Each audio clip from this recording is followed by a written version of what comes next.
Introducción, tema con variaciones sobre el ruido. En primer lugar, quisiera ubicar al ruido en el lugar de lo no definible, ya que dependiendo de su contexto, cultura, lenguaje y educación, lo podríamos conceptualizar o bien semiotizar como tal y al mismo tiempo contradecirlo. Es así que para un diccionario común y corriente y también para nuestra cultura, el ruido es un sonido desagradable y molesto. Para la acústica, es el movimiento de ondas y frecuencias aperiódicas, diferenciable de un sonido armónico periódico de altura definida o tónico, como es la nota musical. Entonces, ¿por qué no son ruidos los bellos sonidos de la naturaleza, cuyas ondas son aperiódicas? ¿Por qué no es ruido la lluvia, que es tan romántica y que, por otro lado, es lo que más se asemeja al mayor de los ruidos, el ruido blanco? Todas las frecuencias con todas las intensidades y cuyas ondas complejas y aperiódicas están más cerca de la definición de ruido de un manual de acústica. Si para el adulto un aria de ópera cantado por una soprano estará asociada a bellas melodías, no lo es, sin embargo, para un niño, ya que en su estadio evolutivo asociará a las intensidades y las alturas agudas de la misma melodía como un ruido. También es ruido una música que no deseamos oír o que no nos gusta o que esté fuera de contexto. Y es ruido, y muy molesto, por cierto, una bella sinfonía de Beethoven si el vecino que vive al lado de mi departamento pone dicha música a las 4 de la mañana cuando estoy dulcemente dormido. Criticamos al ruido, lo culpabilizamos, lo criticamos, lo despojamos de valor por nuestra educación. Siempre está fuera de la ley, siempre es ajeno y no propio. Postulado número 1. El ruido como desecho del lenguaje y nuestra historia. En segundo lugar, quisiera ubicar al ruido como el material sonoro, como el inicialmente utilizado por el bebé en su ensayo para adquirir el lenguaje. En este recorrido irá utilizando sonidos que de a poco irá despojando y reemplazando por otros, tal vez más selectivos, en toda una experimentación, una búsqueda, un juego fonatorio de galeos, prosodias, articulaciones, entonaciones, acomodaciones y cambios de alturas. Más tarde, luego de que el niño adquiere el lenguaje y deja atrás toda una enorme experiencia de ruidos, vuelve a este. El ruido es entonces un espacio de presencia, una prolongación del yo sonoro en el espacio. El ruido se perfila a la acción y al movimiento en el juego y le imprime fuerza y vigor. A partir de los 4 años, el niño experimenta un desarrollo motor impresionante. Tanto es así que comienza a probar todo tipo de destrezas físicas. Saltar bancos y obstáculos, correr, imprimir una fuerza desmedida a sus movimientos, procurando que estas acciones le vuelvan sonidos fuertes, ruido, especialmente en sus pies, ya que de su vestimenta prefiere las zapatillas, como emulando a los héroes de historietas. Hablando de ley, de educación de padres y educadores, para de hacer ruido, nene, diría un español, un portugués, un francés, un italiano, mientras que un inglés, en un tono más amable, dirá "be quiet". Por el contrario, cierto tipo de argentino diría "Jonathan, dejate de romper las pelotas". El ruido anima lo inanimado. Por ejemplo, cuando el niño imita el sonido de un automóvil y le otorga un plus de acción a su autito de juguete en la actividad lúdica. El ruido es el representante por antonomasia de la actividad del juego y está cargado de símbolos. El ruido es el desecho de nuestra percepción. Nuestro sistema de percepción, al ser selectivo, recorta e inhibe otros sonidos. En este caso, la escucha de mi palabra y la inhibición de otros sonidos que habitan este recinto. La obra musical, La Visage de Luciano Berio, le dedica un homenaje al lenguaje, comenzando por lo gutural y onomatopéyico, como lo más arcaico y primigenio, modulando hacia lo presemántico y prelingüístico hasta llegar al lenguaje, a la palabra hablada. El ruido es el desecho del lenguaje, lo que quedó.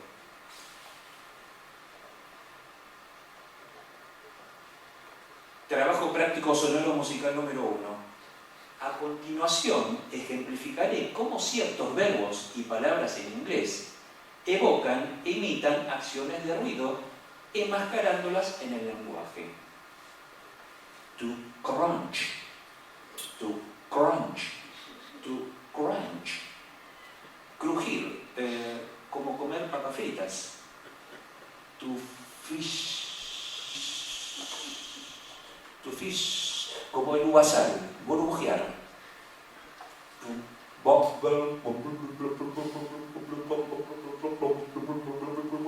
Burbujear, hacer espuma. To splash, to splash. Imagínense a una pareja de británicos hace 30.000 años que el muchacho le invita a nadar a un río y le dice splash, splash, splash, splash, splash, splash, crash, to crash, to crash, chocar, to blow up, blow, estallar, explotar, to boom, bombardear,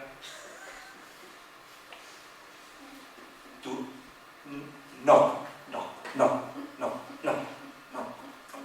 golpear, bam, to bam, to bam, chocar, to slump, to slump, to slump, to slump, desplomar, to clap, to clap, to clap, clap, clap, clap, clap, clap, aplaudir, to clang, clang, clang, sonar, to beep, beep, beep, pitar, tocar bocina, to ring, ring, tocar timbre, to cough, to cough, to cough, to cough, to cough, toser, escupir, to burn, to burn, to burn, to burn, to burn, eructar. Finalmente, to piss.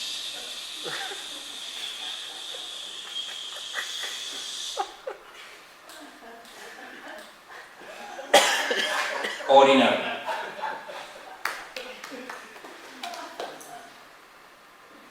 Postulado número 2. El ruido como desecho de la música. También en la música occidental, el ruido es el desecho de la música. En su proceso de aprendizaje de un instrumento, el estudiante va despojando el ruido para seleccionar los sonidos que tanto le gustan a su maestro. Afinación de alturas definidas en tiempos regulares, sonidos tónicos, bellas melodías. Pero como siempre volvemos al ruido, obras contemporáneas. Y sin culpa alguna, hará de los ruidos su gran performance. Parafraseando a John Cage, el problema del sonido es la música.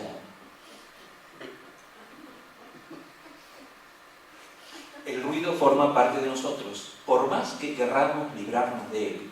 Siempre volvemos al ruido y que solo se interrumpirá cuando lleguemos al silencio. ¿Será que en nuestra memoria sensorial y afectiva estarán guardados un enorme historial de sonidos? ¿Será que los evocamos inconscientemente en el proceso creativo?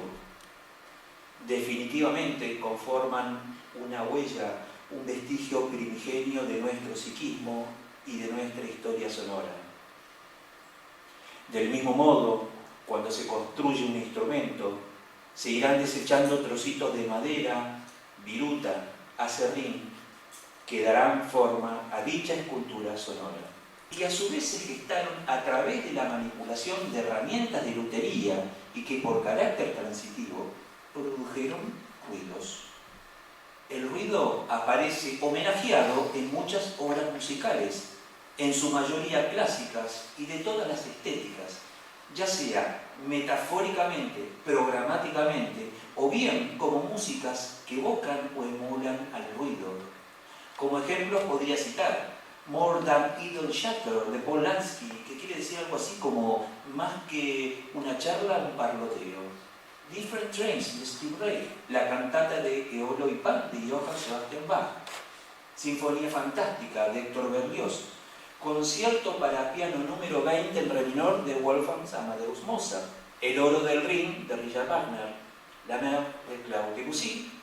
Concierto para la mano izquierda de Maurice Ravel. Pacific 231 de Arthur Honegger. Pedro y el Lobo de Sergei Prokofiev, entre muchísimas y muchísimas obras más. A continuación, para el siguiente postulado, cederé la palabra a Pablo. Postulado número 3. Cadenza ad libitum. Una cadenza, a nivel de la comunicación sonora, se presenta como un resumen, una síntesis por parte del concertista de la obra en cuestión y que antecede el final del concierto. Es un solo virtuosístico y destacable para reafirmar la información, en donde la orquesta cede este espacio hasta el final. Está la tensión y la emoción estética que se genera en la audiencia, que parecería que la obra continuara más allá con la descarga eufórica de los agitados aplausos y bravos del público. Ad libitum significa a placer, a voluntad, como guste, como quiera. Decide un director o un intérprete, generalmente en relación al tempo y a la duración de una determinada obra. Muchas veces me han preguntado qué siento cuando reparo un violín, una viola, un cello. Siempre aparece la idea de que el instrumento viajó, tuvo diferentes dueños, pasó por diferentes manos. ¿Quién lo construyó? ¿Qué fue del árbol que le dio su madera? De alguna manera, los instrumentistas también se lo preguntan. En muchos casos, los instrumentos se rajan por cambios bruscos de temperatura. El frío contrae la materia, mientras el calor la expande. Es como el sonido de un resquebrajamiento. No dura más de medio segundo. Puede sorprendernos tanto a luthieres, músicos o a cualquiera. ¿Es un quejido? ¿Un lamento? ¿Un dolor del propio instrumento? Me enfermé, no me cuidaste, le diría un violín a su dueño si tradujéramos el sonido de la rajadura.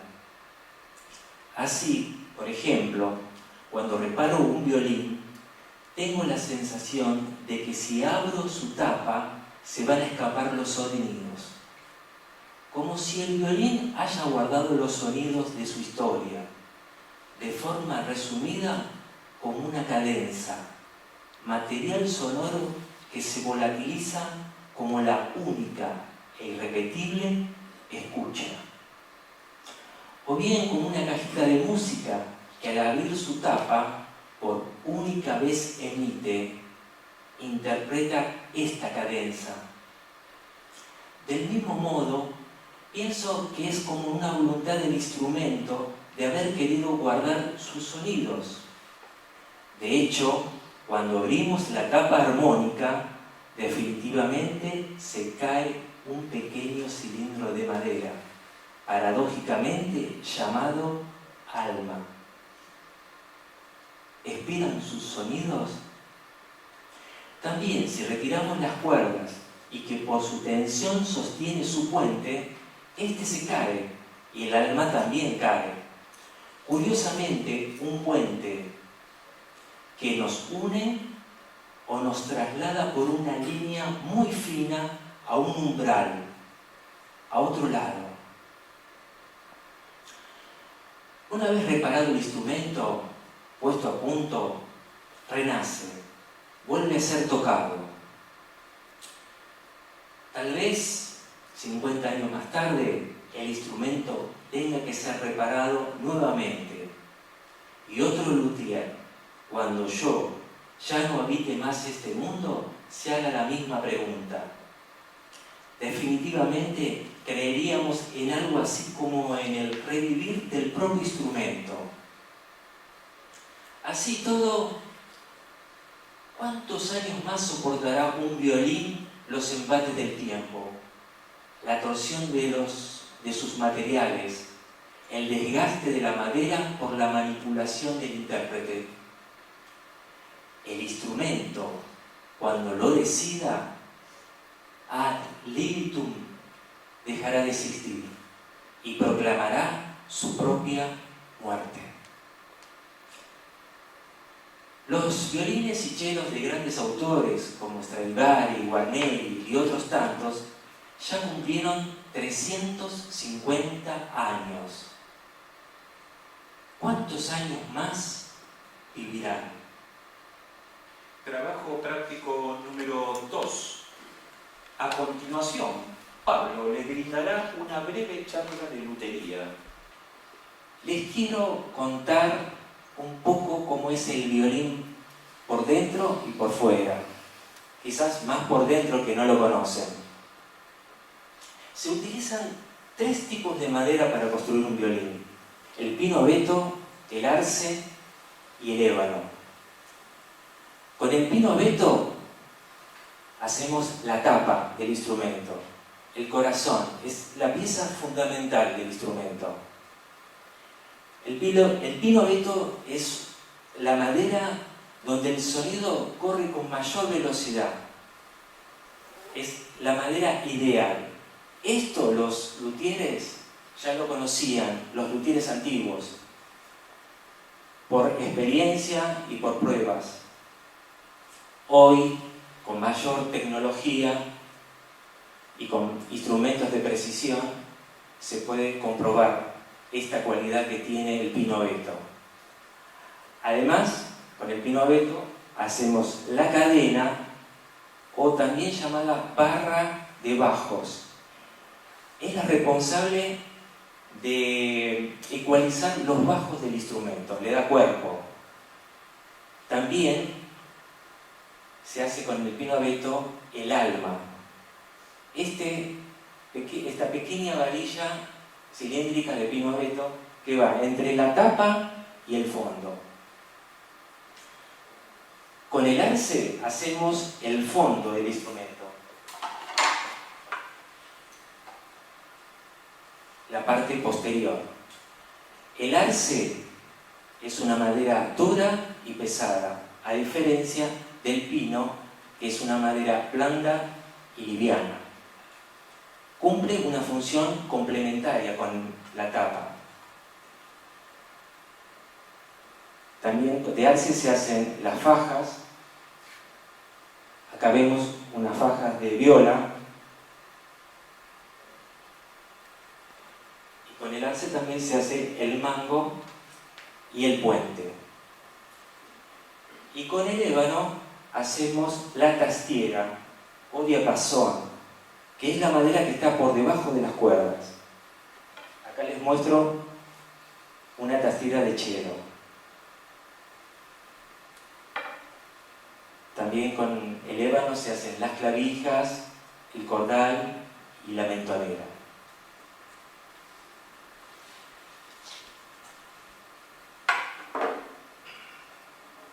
El violín es una máquina acústica. ¿Qué consta? De un amplificador acústico, que es la caja armónica, cuerdas en tensión, sostenidas por un mango, clavijas que ajustan esa tensión, del otro lado un cordal sostenido por un tiracordal y un botón, y en el medio el puente. Cuando yo pulso una cuerda o froto con un arco, esa vibración la transmite la cuerda hacia el puente. El puente vibra y transmite sus vibraciones a la tapa. Esa tapa de pinoveto que es fundamental, pieza fundamental del violín. Las vibraciones del pinoveto, de la tapa, hacen vibrar todo el interior del instrumento y sobre todo el alma empieza a vibrar y transmite toda esa energía al fondo. Y el fondo actúa como rebotando toda esa energía y la expulsa hacia el exterior a través de las heces. Ese es el funcionamiento del violín. Los primeros violines que aparecieron aproximadamente en el año 1550. No se sabe bien quién fue el creador de este instrumento. Lo que sí se sabe que tuvo un éxito inmediato en cuanto a los músicos, los compositores y en el ambiente musical, porque este instrumento otorgaba un sonido muy potente y muy penetrante y superaba a sus pares. Entonces inmediatamente los luthiers empezaron a fabricar violines y empezaron a desarrollar y a replantearse cómo mejorar el instrumento. Esta evolución constructiva lleva muchos años, buscando nuevas formas, espesores, dimensiones, cambiando maderas, hasta llegar al gran luthier italiano Antonio Stradivari, donde él lo lleva a lo más alto y a la perfección. A la perfección en cuanto a lo estético y al aspecto acústico. Entonces, a partir de 1700 y 1725, donde Stradivari hace los mejores violines, es la época dorada de él, es donde se define la construcción del violín. Ya no hay más nada para cambiar. Está todo inventado y todo probado. Y está todo resuelto. De esa fecha, de 1725 hasta el día de hoy, los luthiers hacen el violín de esa forma, sin cambiar nada.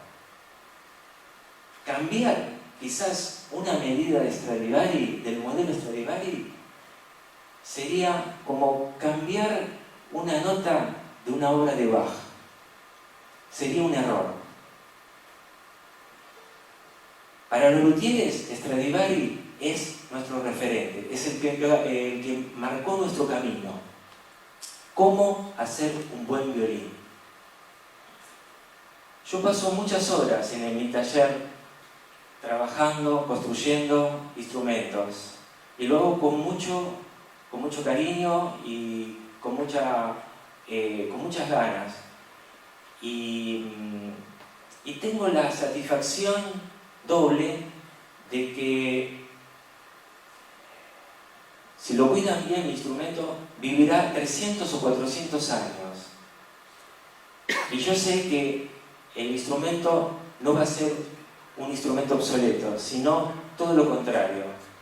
A medida que pase el tiempo, el instrumento va a sonar mejor, con mayor calidad, con mayor potencia, con mayor nitidez, con mayor espontaneidad. Ojalá que mis instrumentos vivan 400 años.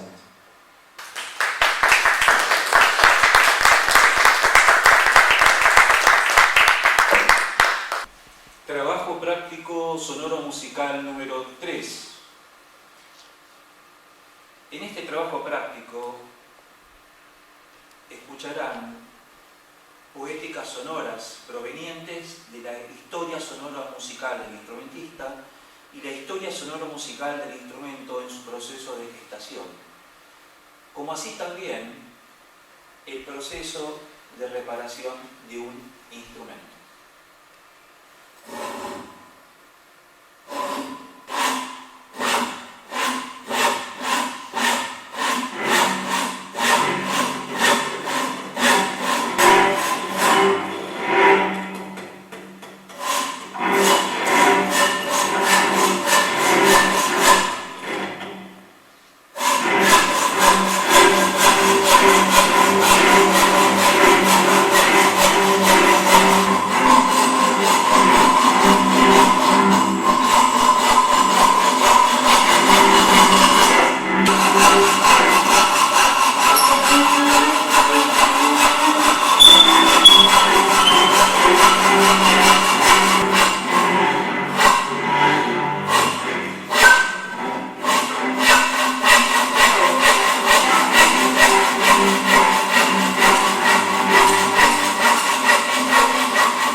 Postulado número 5, poética del tiempo. Así, parafraseando el postulado anterior, estos árboles son talados, pero quedando intactas sus raíces, volviendo a renacer, o bien otros serán plantados para crecer, a la espera de unos 80 o 90 años, para volver a ser talados y así sucesivamente.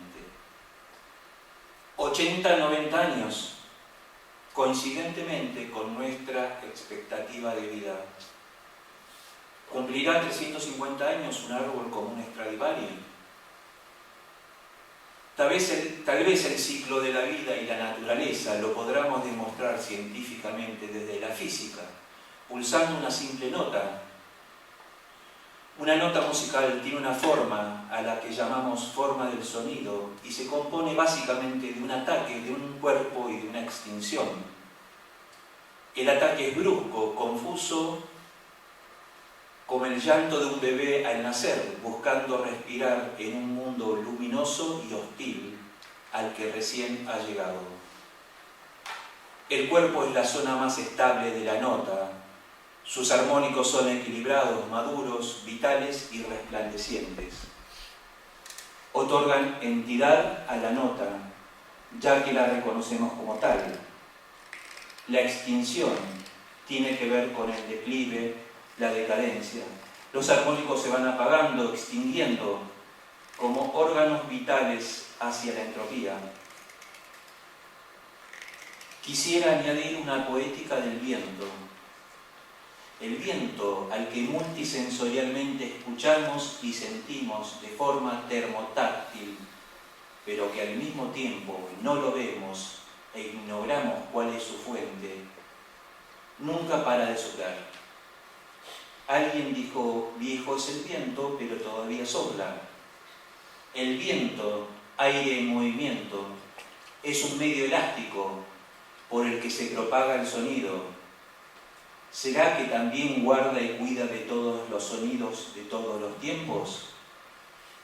Si bien la aparición de la nota tiene que ver con su propia desaparición, vendrá otra nota y otra. Podrán diseñarse, componerse, podrán devenir en una obra musical que imperiosamente también tendrá un final. El tiempo eterno, como el viento, es la única condición para que se constituya el sonido y la música.